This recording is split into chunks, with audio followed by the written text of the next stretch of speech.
girl. Hello. Yes, shoulders. Come on, I see it. Hello, everyone, and welcome to another edition of In the Divas Den. Super glad to have you guys joining us. If you can do us a favor, make sure you are liking, make sure you share, make sure you follow us because, hey, now it's free. But we're going to get into a lot of topics today. We're definitely going to be talking about Malcolm and Marie, which has been blazing social media websites, as well as the Gorilla Glue Girl, that people feel the need to sympathize with her. We'll talk about if that's actually a thing or should be a thing. And then the messiness of Married at First Sight. But we're going to get into all of that. And before we do, let's do our check-in. Let's start there, okay? So Precious, girl, how are you feeling? You know, it's okay to not be okay. I learned that today from Sister Kim over here, whichever way you see me. There's a lot going on in the background, in addition to what's happening to the world, that just, you get to a point where you're like, I'm okay, until just you're not. And kind of at that point right now where figuring out what's going on, being hopeful and still grateful, but also feeling the emotions that are coming across. Absolutely. So, how are you? I would say the same. It's tough. And I think a lot of us are going through things and we try to just grin and bear it because 2020 was such a hard year that we're trying to be somewhat hopeful in 2021 and I guess not necessarily complain, but it's tough. Like a lot of us have been hit in every single direction possible. And you try to roll with the punches, but at some point you really just have to feel those emotions, and that's one thing that I've learned in therapy where we're so quick to dismiss what's going on with us because we feel as though we don't have time. We don't have time to feel this. We need to move on to the next thing and the next thing and the next thing and the next thing. And before you know it, you get to a point where you're so frustrated that you explode. And, I don't know about you guys out there that are watching, but I definitely have gotten to a point where I was just overwhelmed, and you just let your feelings out, you cry, you do whatever you need to do, and you feel a lot better. Not to say that it solves everything, but you do feel better. And I think it's important to have that group or that network of people that you can really confide in because, we're dealing with a pandemic. We're dealing with seasonal depression on top of, just regular depression. You can't really touch and feel people the way you want to. A lot of us have been stuck at home or, walking on eggshells when they're at work. And it's tough. It's tough to make this adjustment when you just don't have an outlet. So it's all I can say, girl, is it's tough. But, we taking it one step at a time. I've said it before, in our older shows is that we've survived 100% of our bad days.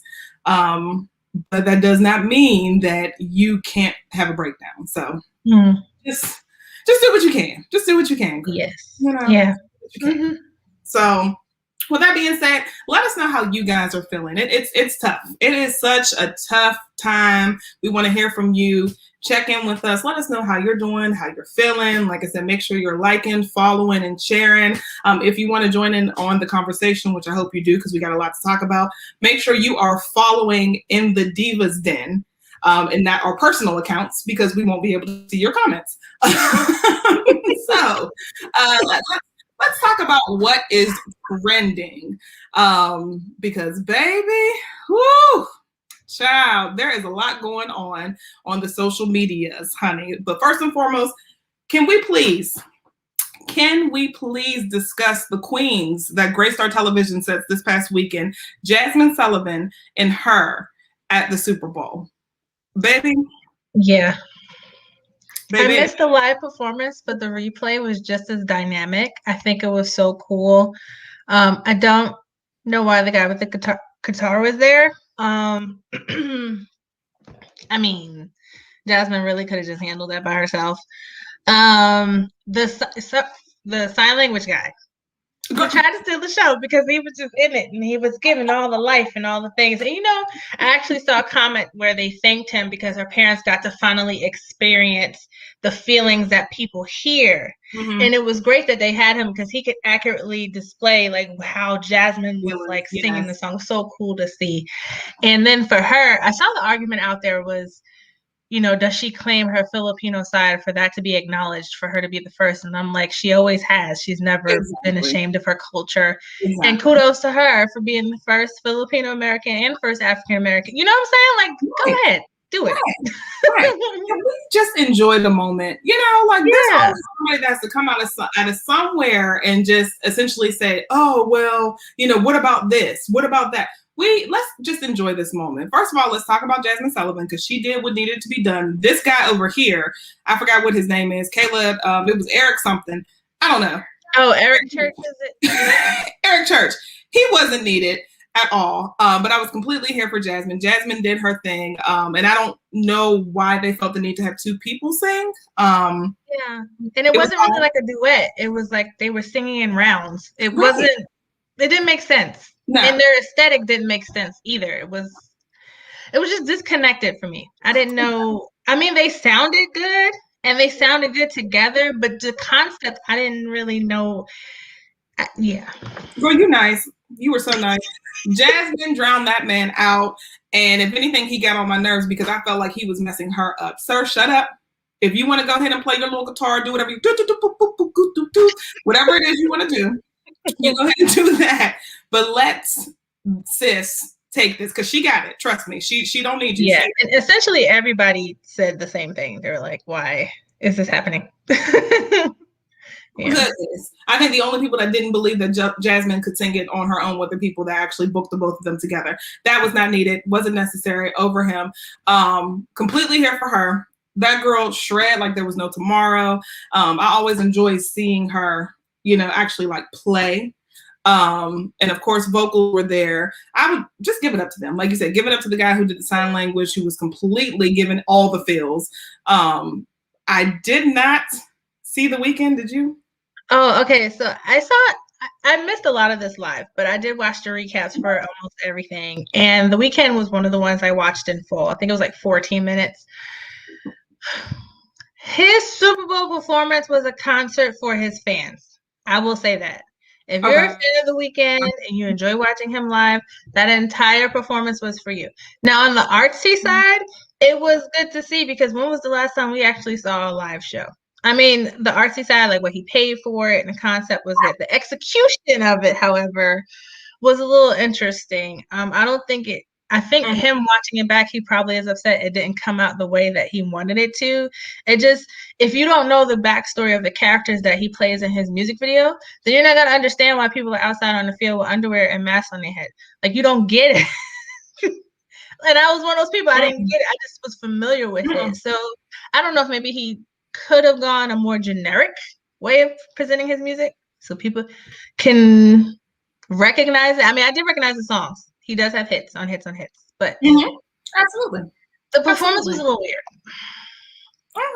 I didn't watch it. I just saw the memes, and I was here for every single one of them because they were absolutely hilarious.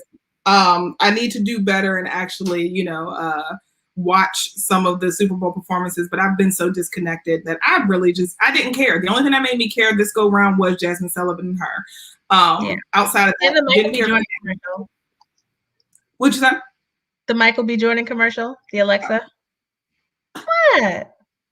Are we still mad at him? Okay. Moving on. Moving on. Another thing that dropped this weekend was Netflix Malcolm and Marie, starring Zendaya and what is his name? John David Washington. That's right? Yes. Okay. Denzel's son. Y'all know the boy. Y'all know him. But this movie has been getting a lot of attention because some people, are at odds. We have one side where people are saying it was very cinematic. They loved it. Every ounce of it was just golden. Loved the two performers together. However, then some people were essentially saying that it was just triggering. I did watch it over the weekend. it was a lot, especially for anybody who may have been in a emotionally and verbally abusive relationship. But the biggest problem I had with it is that I felt as though Zendaya wasn't quite ready for this role. And I noticed that was a common thing on social media. A lot of people kind of felt like maybe she wasn't quite ready for this role just yet. They still kind of got Zendaya from Disney or Zendaya from Euphoria, but not quite Zendaya the woman. I will say, cinematically, it was beautiful. Just looking at the shots and had like a film noir type feel to it. Shout out to the hair, makeup, and wardrobe department for them to film the same scenes, the same shots over and over again for essentially the entire thing, and for them to look the same throughout the entire thing. That's a hard job to do. So they did well on that. Now, as far as the story itself, I got bits and pieces of it. But overall, it seems like it's one thing happening over and over and over again the entire time. And I emotionally did not want to put myself through that. Right. And I feel like it's okay to skip this one. Yeah, definitely. And especially, like I said, if you were a person who was in a relationship that was abusive, it is going to be a little triggering because you will see yourself or see your mate in these characters. And I will say, yeah, John definitely acted his behind off. He did a phenomenal job. And it's one of those pieces, that you can actually sit down and really just critique and dive in and have discussions with. But I feel like it is really heavy. And considering the climate right now, it just isn't something that you want to, like you said, put yourself in if you're not emotionally ready for that type of film. I can't even handle reruns of Family Matters with Stevie crying in the camera. So if I can't handle that, I know I can't handle this film. It's too much.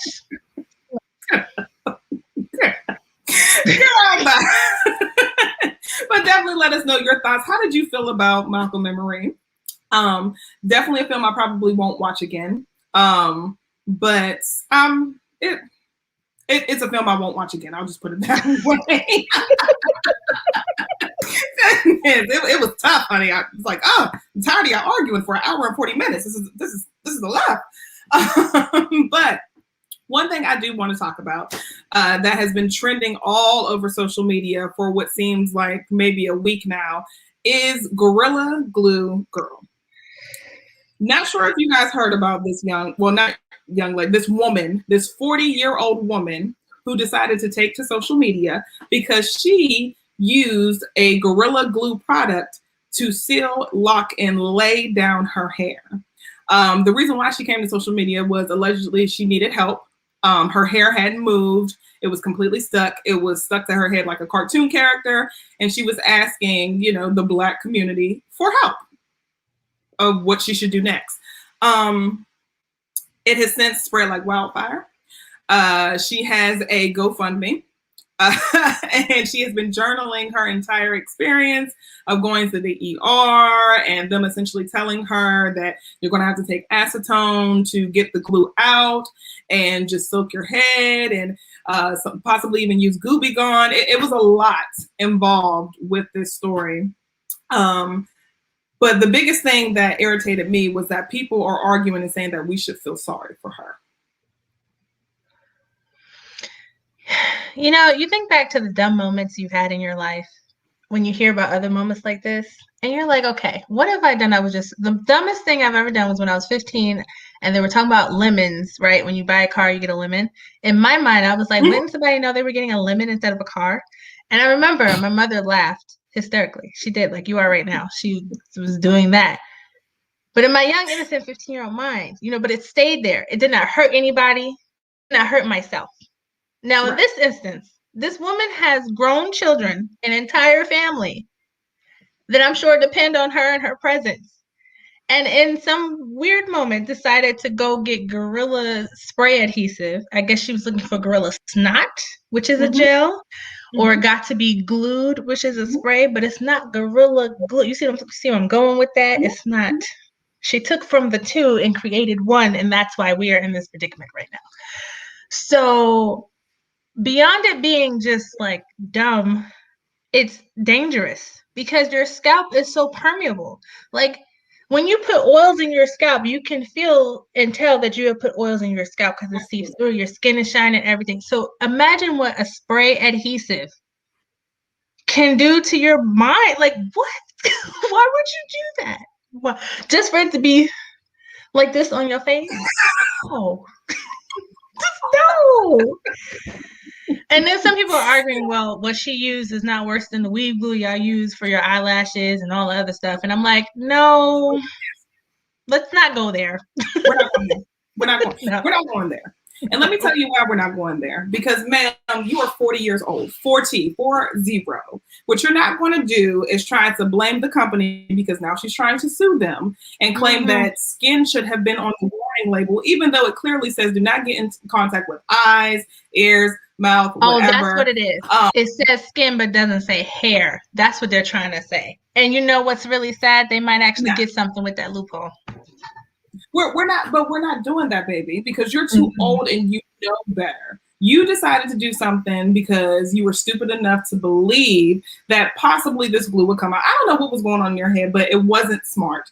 And they're not even sold in the same areas of the store. You literally had to go to the hardware section to go and get this glue. And when you ventured your little black tail with your colored contacts over to the hardware section, in the back of your black ass mind, you thought, oh, this is a good idea, girl. I'm gonna slay them with this hair out because it's not going anywhere. My edges is going to be laid, baby. Wait until you see it. Hey, now, hey, you really thought that in the back of your mind as you passed all of the hair products, possibly in Walmart, Target, wherever it is that you picked it up from, because there's no way you went to a hair store and picked up Gorilla Glue, okay? You did not do that. And I do not feel sorry for you, not one bit, nor will I donate to your GoFundMe, because what this is going to do is show that you could be clearly irresponsible and be a viral sensation, and people will pay for your negligence and for you being an absolute idiot. No, you need to take this off of social media and go and handle it on your own time, baby. We're not. That's the question, though. According to the sources, they were saying her hair has been like that for a month. So why all of a sudden are you going on social media? Why all of a sudden are you at almost 1 million followers? Why all of a sudden do you have a media and management team? What?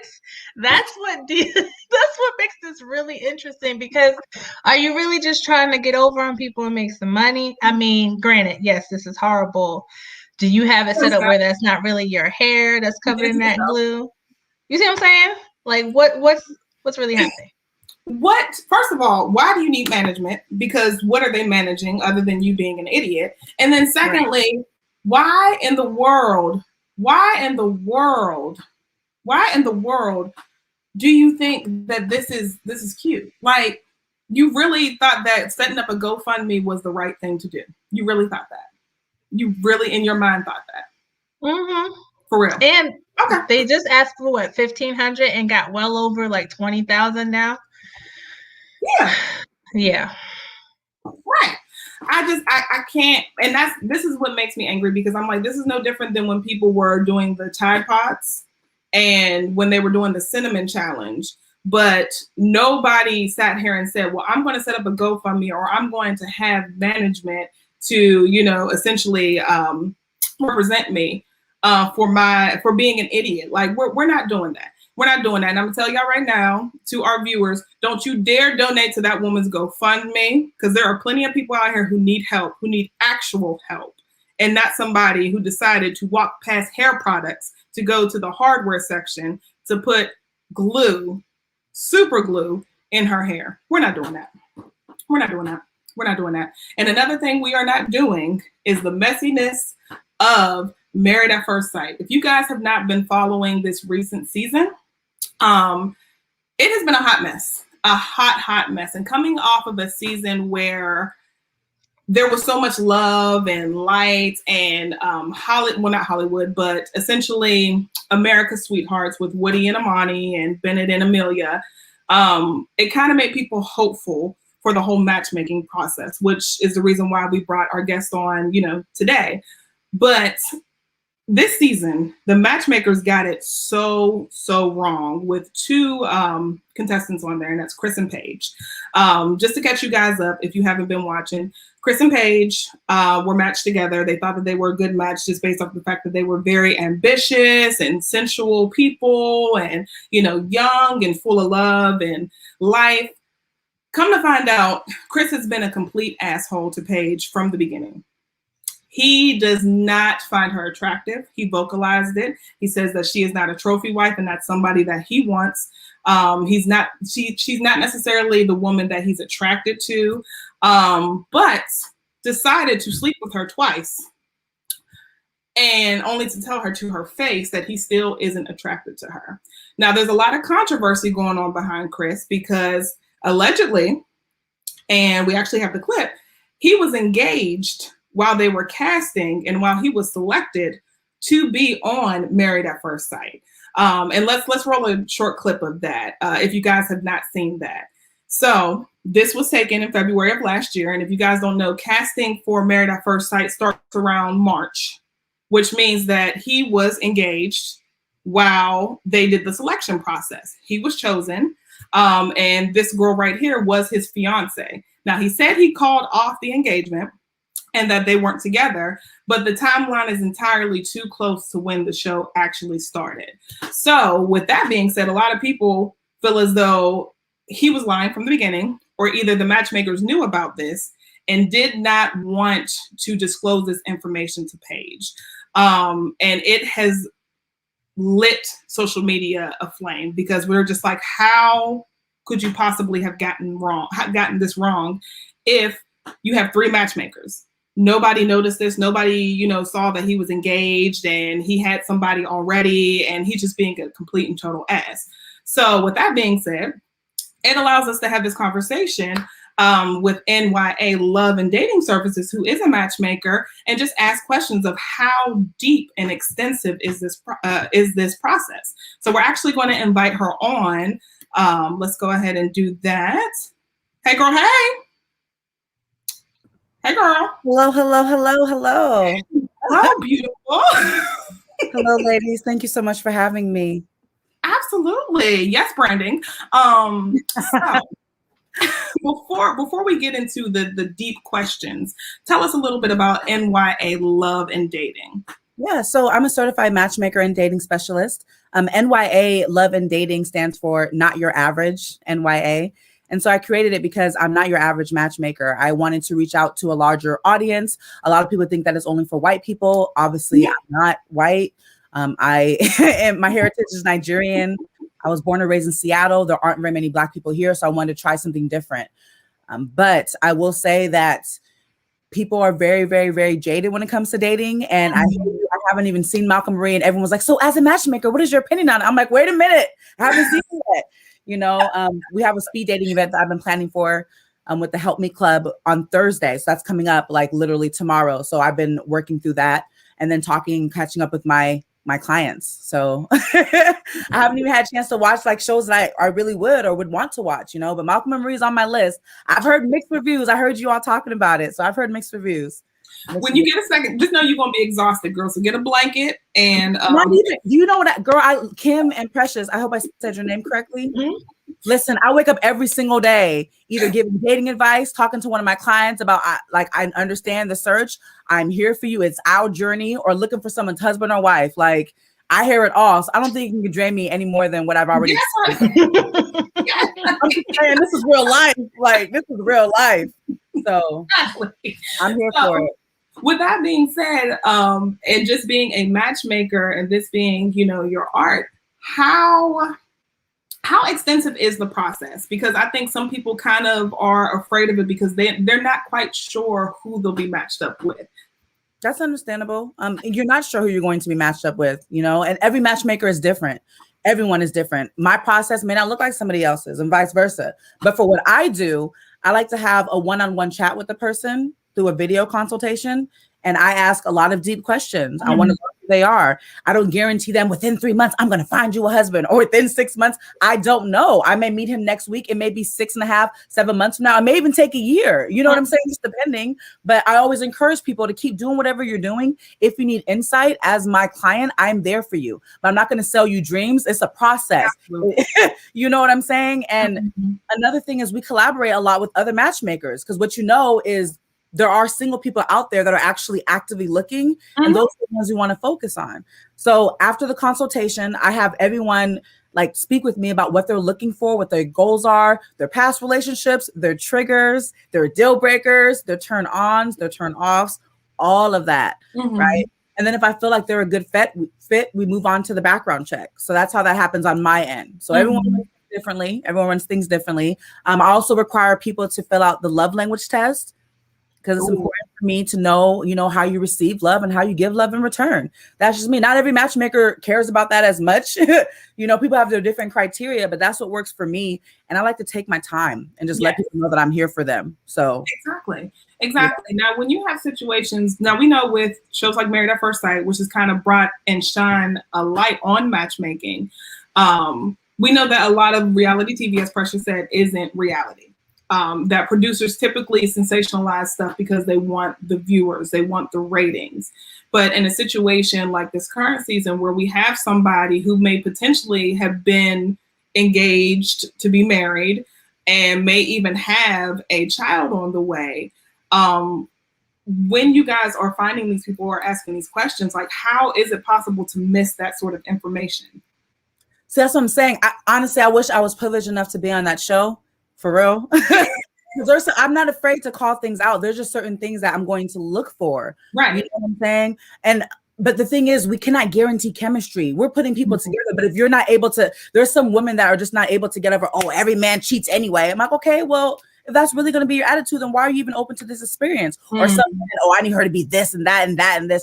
Okay, sir, but you're not a 10 yourself, so I'm confused. Like, let's talk about this. You know what I'm saying? You know, and there are some times where I'm telling people, okay, you know what? I know that you said you want him to be 6 feet tall or 5'11", but he's 5'9". You're only 5'2", and he checks off everything on your list. How do we have a conversation with him and see where things go? Right. So I'm always trying to get people to like look beyond the surface. I talk about this all the time. I get it though. You want to be attracted to who you're going to be dating. I understand that. I get that. But if it's something like minuscule, like height or age, sometimes it's a factor. But if it's like a couple of years, like you'll be all right. Just have a conversation with them and see where it goes. Because you never know. You know what I'm saying? Exactly. Yeah. So then when people are coming to you, do you find that a lot of people have unrealistic expectations? So yes and no, because I get it. I mean, a woman who's 5'11" and she wants a man that's at least 6 feet tall. I understand that, right? I get it. It's like an aesthetic thing. You want them to be taller than you. Like, look, I get it. But it just depends on the other criteria. For instance, okay, let me give you an example. I had someone that came up to me and said that she wants to date men 50 and above. She's in her mid 50s. She doesn't look her age. She works out often, but he has to be at least six feet tall and make six figures. And no gray. And I'm just like, what? She's like, yeah, I don't like the beard. I'm like, but in your age range, they're usually, oh, really? Yeah, I didn't. But I just really don't like the gray. And then she said, if I can dye it, so can he. That's true. But but you're eliminating all these salt and pepper men that may be a great fit for you. You know what I'm saying? And then after more conversations with her, she's like, okay, well, we could talk about that, or we can ease off a little bit. So I get where people are coming from, but I also have no issues bringing you back to reality, because sometimes it's possible and other times it's more difficult. But I want you to know that we're in this together. But I'm going to be honest and open with you about what you're looking for. And a lot of things is a lot of women that say, oh, I like younger men, or vice versa. Like the men that are looking for younger women, they're looking for either men kind of their age, or if you're older, then you have to look like you're not as old. Like, I'm just saying. So, it's a thing. Now, people have, let's just be honest. Yeah. Dating has been trash, as far as going on a lot of these dating apps or whatever. Hinge, Bumble, Tinder, all of it, in my opinion, has been trash. My experience. Trash, so I think a lot of people are frustrated nowadays, especially when it comes to online dating. So what is it, or what would you think would make people possibly, my age, in their 30s, or possibly even in their 20s, go towards matchmaking? Because I think some people think like if it's not an arranged marriage, or if it's not older people, or even if they don't have the finances, they wouldn't necessarily think matchmaking. So that's the thing. Do your research, look up matchmakers in your area. I've done my research, and I wanted to place myself in competition with everybody else, but bring a different feeling. If you want somebody that's going to call to you and like, yes, I promise you, we're going to do this and that. That's not me. I'm going to have honest, in-depth conversations with you about what I can and cannot do. I'm not going to snap my fingers and find your husband. But if you're having issues in your dating life, if you're tired of swiping left and swiping right, hire someone that takes the time to assess you and figures out exactly what you're needing and wanting, so you don't keep picking those same people and wondering like, it's not working, or they're not out there. Okay, but you've never tried a professional that could actually look and see. But there are no guarantees. That's another thing. I'm not the matchmaker, but I guarantee you I'm gonna find you love. If you're not willing to truly forgive whoever hurt you in your past to move forward, you're probably not going to be open when it presents you in the face, right? And if you're a man that thinks all women are the same, or they're all about their money, or if I don't got my stuff together, they're never going to look at me and all they care about is this and that, then why are you even having this conversation with me? Like, just be honest and real with yourself. If you want to try it, I want to help you. If finances are the issue, I have a package for everybody. I mean, I have to eat too. So I'll keep it 100. Like, if I'm like, you know what, this might not be a good fit, maybe you can join my database. You don't have to be a client. Like, let's work together. You know what I'm saying? A lot of times our community has had doors shut in our face because we aren't always at that status that we want to be. I'm just saying we aren't always given the same opportunities. So I'm not going to turn down someone who makes $40,000 to $50,000 a year, has their heart in the right place, and passes my background check. Like, let's work together. You know what I'm saying? But most people think, oh, I got to make 6 figures. I mean, that's ideal for a lot of people, but the reality is a lot of people in our community don't. Not everybody does, right?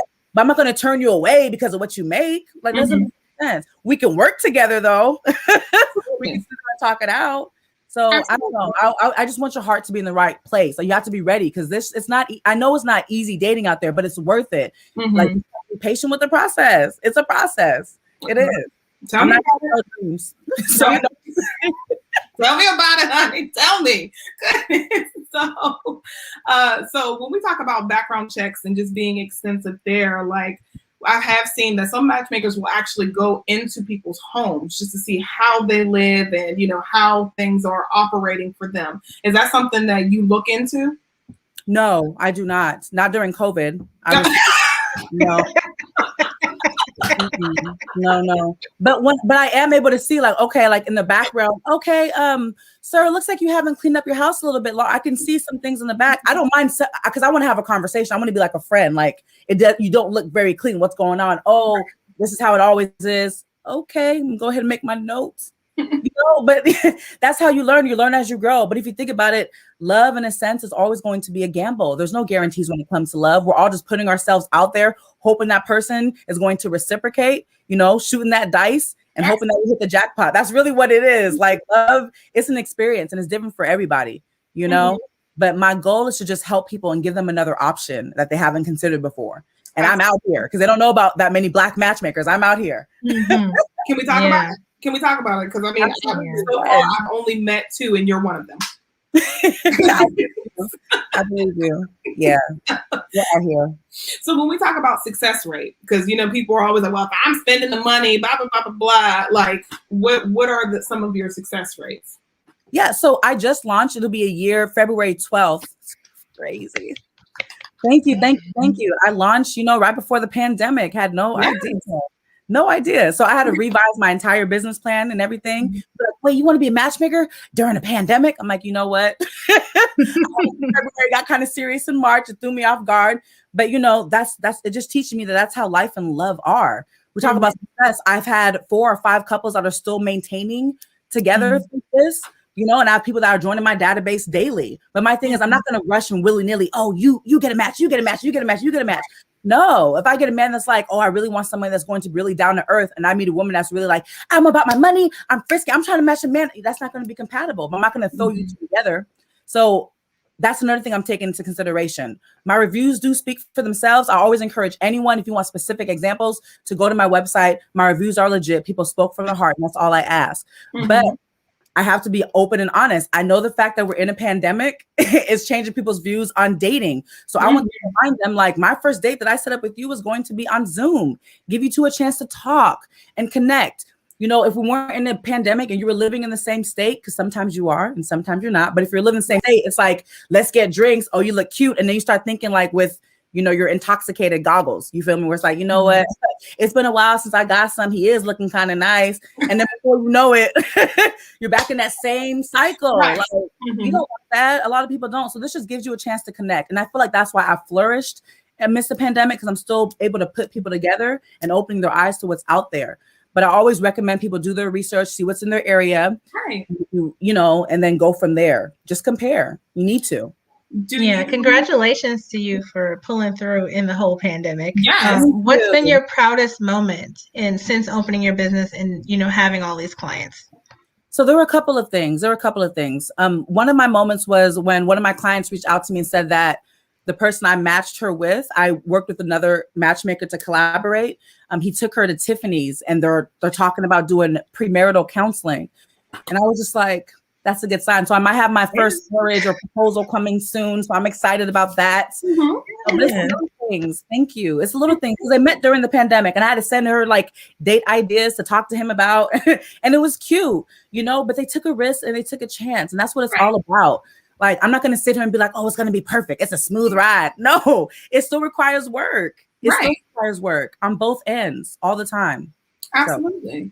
So, absolutely. Yes, and do you essentially kind of like, for someone who may be a little hesitant or fearful, if you find a match for them, do you still kind of just like check in or handhold, for lack of better words, just to make sure everything's going okay or to give them advice? Yes.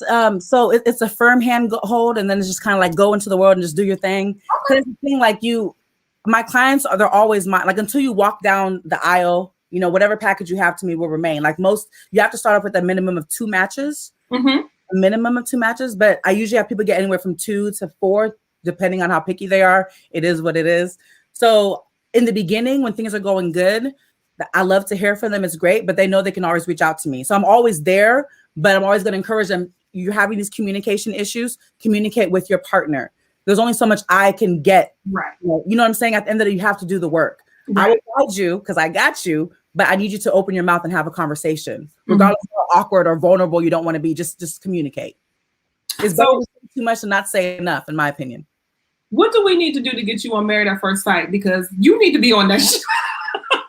Man, honestly, girl. I don't know. I'm just going to keep putting my good vibrations into the air and hoping that somebody sees who I am for who I am, you know? Absolutely. I like to pick up, I bite a lot more than I can chew. I do because I love doing this. But sometimes it's overwhelming. I'll keep it 100. Like, I want to help the whole world. I wish if I could snap my fingers and have the perfect man and woman for everybody that enter my database within seconds. Oh, Lord. You know how good that would feel just to have everybody be in love and shit. Excuse my No, you're fine. Thank you. That's my dream and my goal. But not everybody knows me yet. You know, it's only been a year. People say, oh, give it 3 to 5 years. But I'm like, okay, well, I'm gonna just keep going hard. Like, you have to. You have Absolutely. to. So, absolutely. Well, we're gonna put that out there because the BS that we're watching now, and the lack of accountability on this season really bothers me, because people are essentially trusting you with their love life and being vulnerable, you know. And I like the fact that you mentioned like being healed, doing your research, and just being open and being ready. And I don't think that those are topics that are really talked about, or they're just kind of glossed over, because at the end of the day, it is a TV show. But we have people who are trusting experts like yourself to be in love, and nobody wants to waste time with the wrong person. Not at all. But you know, so that's another thing. No, is it really time wasted if it's a lesson learned? That's another thing too. Because even myself as a matchmaker, people are like, oh, so what about you? Do you have a husband? No, ma'am, I do not. Oh, so you're just like me. I mean, essentially, like, I want to present my authentic self and let you know that I'm in this journey with you. You know what I'm saying? I've had great relationships, but I'm still searching for mine. You know what I mean? Like, but this is my passion. Like, I wake up every day like, whose husband or wife can I find? Like, it gives me joy. You know what I'm saying? So whatever someone is seeking, like whatever fills you up and gives you joy, that's what you should strive for. So people that really want marriage and people that really want to be a great partner, be that person yourself and try something new. Stop doing the same stuff on the same app, swiping left and right. Okay, girl. Dang. Like, nothing is changing. You better try something else. Like, you know, or at least talk to a matchmaker. Have a consultation with a couple of them, you know, and see who you like. Most likely it will be me, but you know, you never know. There's others out there. So I just want people to feel free to be themselves and try something different, because I know it's not easy out there, but it takes work and trying something different, stepping out of your comfort zone. So absolutely. So when it comes to the everyday average person, especially we're talking about a pandemic, you know, some people don't have the finances, but you said you were willing to work with them, correct? Yes. Well, but I mean, it depends though. Let's If be you reasonable. have pennies, you know, compared to some dollars, we might have to have a discussion. I might have to work something out in a different way for you. But you know, I try to, you know, I try to work with everybody that I can. I don't like to turn people away. Right. I absolutely love that. Listen, I am completely here for all of this Black girl joy, all of this Black girl magic. You are so dope. And I definitely would love for you to come back onto the show, even if it's just for you to talk about, you know, your business, your brand, or to hear about your success stories. Because I love a good success story. I love to hear that the work that you're putting out there is actually working. So with that being said, would you be interested in being a guest on In the Divas Den again? Yes. Yes, without a question. What are your signs though? Can I ask that? I'm curious. Our signs? Yeah. I'm a Leo. One of my best friends is a Leo, August 15th. Aquarius? I'm August 20th. Yeah. One of my best friends is so I have 5 best friends. One of them, August 15th, is a Leo, and the Aquarius is February 13th. So his birthday is coming up. I love Leos. I love Aquarius. I love y'all. I love having conversations with you all. I love the light. I love the love. I'm here for it. So Yeah. Girl, I'm gonna call you because I need help. So okay. You know, just my website. Feel free to reach out at any time. Kayla, put the website back up, girl. Go ahead, put it back up. Mm-hmm. That sounds like a Divas Den exclusive. Might have to vlog that one. Yeah, we will. Yes. I'm open. I'm open to that. I do ask some questions though. I ask some questions. So, you know. That's okay. Listen, I am willing to be vulnerable and open with our viewers, especially if they are also. I know a lot of my friends are single and, you know, looking for love. They're in the same predicament where I am, where they're just frustrated because it's like, what is going on? You know, what more do you need to do? So, y'all, come on, let's go. Let's go. But thank you so much. You were so awesome. Definitely wishing you well. I am looking forward to when we can go ahead and bring you back on, even if it's just to talk about love and relationships and how things are going, and just more of the matchmaking experience. Because girl, I'm gonna call you. So okay. All right. Thank you so much for having me. It was a pleasure. Thank you. Thank you. Ooh, girl. So how you feeling, honey? Good. Yeah. I liked her spirit. Personality was really good. I was gonna say her energy is what we need. Yeah. You know, we both had a tough day, and I think her girl, look at God, how look at how yes, honey. Look, yes, he dropped some sunshine in there. girl, Yeah, Sabe. Girl, and snatched my edges because she said a couple things that applied to me, and I'm like, ooh, get out my house, girl. I could see the expose happening as you were watching. I said, Kim behind the scenes with the matchmaker. Girl. Because, you know, you think of matchmaker, you think about the Fa Mulan family. And no, seriously, that's one of the major scenes in the movie. Like, you think about, like, the tradition of matchmaking, and you think that it's so far removed from the modern world because of these apps and because everybody could just talk to each other, that maybe it is worth going back to the traditional way of finding a match. Exactly. First of all, Fa Mulan, we're not going to go past that. But what? Yeah, the Fa Mulan family. God, I remember that movie. But you were 100% right. And I think that might be something that, you know, we as women, especially in a pandemic, or even men, let's not act like men aren't having issues with dating now. This may be the solution to our problems, where put it in someone else's hands and just be patient and allow that person and God to work, and hopefully that person can show up and be like, finally. Because let me tell you something now. Hinge ain't working. Bumble ain't working. Y'all see how Bumble worked out for me. Tinder ain't working. It ain't working. So come up off of there. And let's go ahead and go on to N.Y.A. Love and Dating Services and support our fellow Black businesses. It is Black History Month, and we also know that there's a lot of businesses looking out here that are out here to support Black businesses. So let's do that. Can we please? And to further advertise for N.Y.A., the spirit of the person that's matching you with the potential spouse is really important. And you can tell that she has it in her heart to legitimately just put people together. That part. Yes. That part. Well, all right, girl. I mean, that's pretty much it for us, honey. I'm pretty sure we're going to have a lot to talk about, but we'll get to that later. But thank you guys so much for watching. Please make sure that you guys are liking, sharing, following. Hit us up. You know, we love you guys. Thank you for tuning in. Thank you for being faithful. We love you guys so much, and we will see you all next week. Bye.